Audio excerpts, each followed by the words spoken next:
السلام عليكم ورحمة الله تعالى وبركاته. اللهم انفعنا بما علمتنا وعلمنا ما ينفعنا إنك أنت السميع العليم. Bonjour à toutes et à tous. Aujourd'hui on va entamer les structures conditionnelles simples, alternatives et multiples. Donc tout d'abord j'aimerais bien vous introduire ou bien vous définir les structures conditionnelles, quel est leur intérêt au niveau de la programmation en général. Donc les structures conditionnelles, ils sont très bénéfiques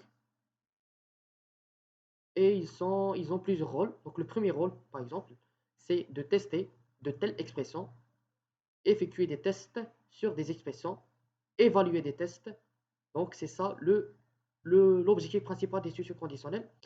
C'est qu'en quoi vous voulez s'assurer ou bien s'assurer vous voulez s'assurer à propos de la crédibilité ou bien de la validité d'une telle variable. Donc vous créez des conditions ou bien des tests en utilisant des primitives bien définies pour n'importe quel langage. Mais dans cette vidéo, on va s'intéresser, comme vous le connaissez tous, pour le langage Python. Donc au niveau de ce langage, on a des structures conditionnelles simples, la primitive if, on a bien sûr la primitive else et des structures conditionnelles répétitives ou bien à plusieurs choix, if, else, etc., etc. Et on a bien sûr if, elif et else. Donc ne vous inquiétez pas, donc je vais vous détailler les choses petit à petit. Donc, on va commencer tout d'abord par l'instruction générale. Donc, on a déjà effectué une petite introduction. Quel est l'intérêt des structures conditionnelles? Maintenant, on va aborder la syntaxe générale en commençant par la primitive if, la plus simple. Donc, tout d'abord, on commence par une petite syntaxe. Donc, j'ai déjà fait un petit exemple. Donc, je vais juste CTRL-V. Voilà.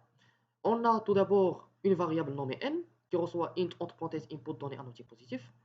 Donc, comme j'ai déjà détaillé cette partie de la création des variables et des variables en général, donc vous pouvez les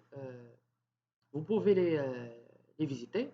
Donc, vous allez voir le lien ici ou ici, donc, ou bien dans la barre des tâches.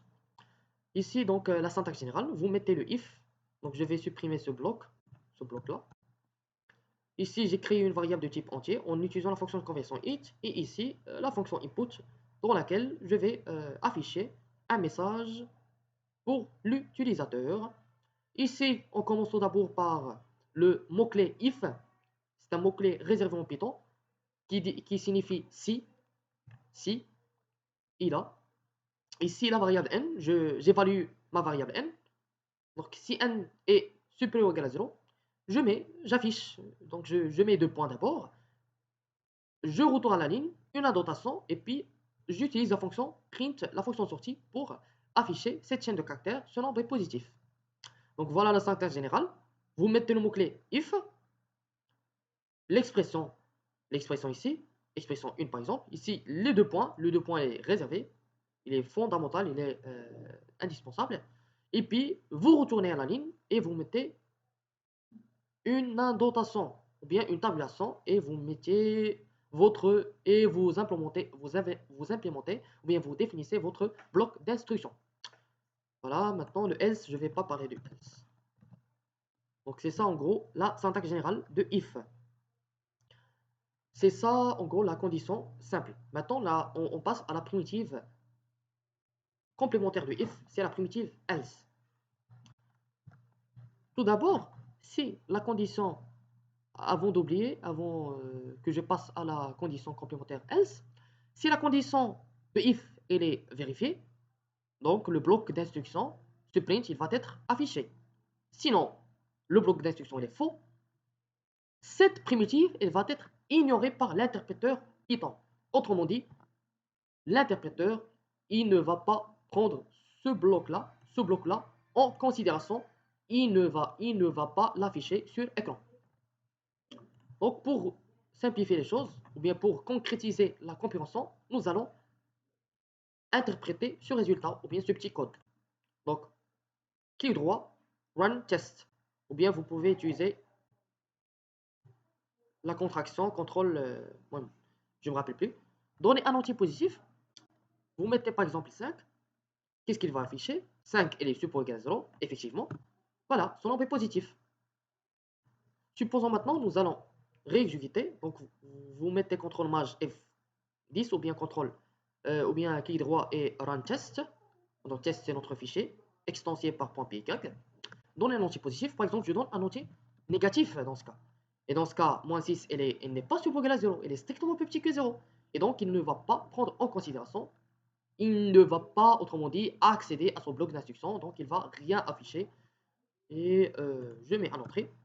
Voilà, la touche entrée. Process finished with exit code 0. Donc, le bloc n'est pas exécuté. Maintenant, je passe à la structure else, qui est dépendante de la structure if. C'est-à-dire, vous ne pouvez pas utiliser la structure else without the if condition. Donc, if et else, ils sont dépendantes. Par contre, la structure if, vous pouvez l'utiliser, il est unitaire. Il dépend que de l'évaluation de l'expression. Si elle est vraie, il va exécuter un bloc d'instruction. Sinon, il ne va pas l'exécuter. Donc, j'espère que j'ai bien détaillé cette partie. Maintenant, on va donner l'implémentation de la structure ou bien la primitive complémentaire else. Donc je mets en commentaire, je vous donne la syntaxe générale, puis puis on continue cet exemple. Donc vous mettez le mot-clé else. Ici, il n'y a pas d'expression else, vous mettez juste else, deux points. Comme j'ai déjà dit, elle est dépendante de la structure if. C'est-à-dire automatiquement else, vous mettez le else, donc l'interpréteur il comprend que vous allez effectuer la négation de cette expression, c'est-à-dire expression 1, le tout bar. Le bar, c'est pour tout simplement exprimer la négation de if. C'est tout simplement. Et puis, je retourne à la ligne, une indentation, et je mets mes instructions. Voilà, c'est ça la condition, ou bien la syntaxe générale de la primitive else complémentaire de la primitive if. Maintenant, on va essayer de développer ce petit programme-là. Donc, comme quoi, le nombre qu'on a entier, l'entier qu'on a introduit, il n'est pas, comme quoi la condition, l'entier qu'on a introduit, il ne vérifie pas ces conditions, donc nous sommes obligés d'utiliser la structure else. Donc, tout d'abord, comme j'ai déjà dit, donc le else en minuscule, soit espace de point, soit de point, pas de problème. Je retourne à la ligne une indentation. Automatiquement, lorsque vous touchez sur la touche entrée, l'interpréteur ou bien l'environnement de développement intégré, il vous met dans la bonne voie d'indentation. Maintenant, vous tapez votre bloc d'instruction. Par exemple, on va écrire print ce nombre est négatif, par exemple. Donc, en majuscule, ce nombre est négatif. Voilà. Maintenant, on va... Et bien sûr, le else, il doit être dans la même ligne que le if. C'est-à-dire, il n'est pas... Vous ne devez pas faire du indentation, non. Le else, excuse, donc le else au-dessus de if. Donc je réexécute. Donner un entier positif. Maintenant, je donne un entier négatif, par exemple, moins 6. Entrée. Ce nombre est négatif. Pourquoi? Parce que, comme j'ai déjà expliqué, ce bloc d'instruction, il ne va pas être exécuté. Pourquoi? Parce que moins 6, elle est strictement plus petit que 0. Or, comme j'ai déjà dit, else, on ne met pas la condition au niveau de else. Automatiquement, le else, il va contenir comme expression, c'est la négation de cette expression n supposée égale à 0. Comme vous savez tous la logique, donc n supposée égale à 0 tout bar, c'est n strictement plus petit que 0. Et effectivement, moi aussi strictement plus petit que 0. Et donc, il va m'afficher ce bloc d'instruction, ce nombre est négatif. Fin. Donc, c'est ça en gros, les deux primitives, if et else. Maintenant, if et else. Donc, j'espère que j'ai pas trop détaillé les choses. Donc, pour alléger tout simplement la vidéo, je vais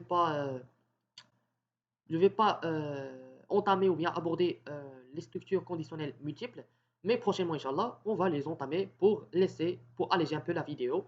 C'est déjà, je pense, 10 minutes donc, d'enregistrement. Donc, ça suffit.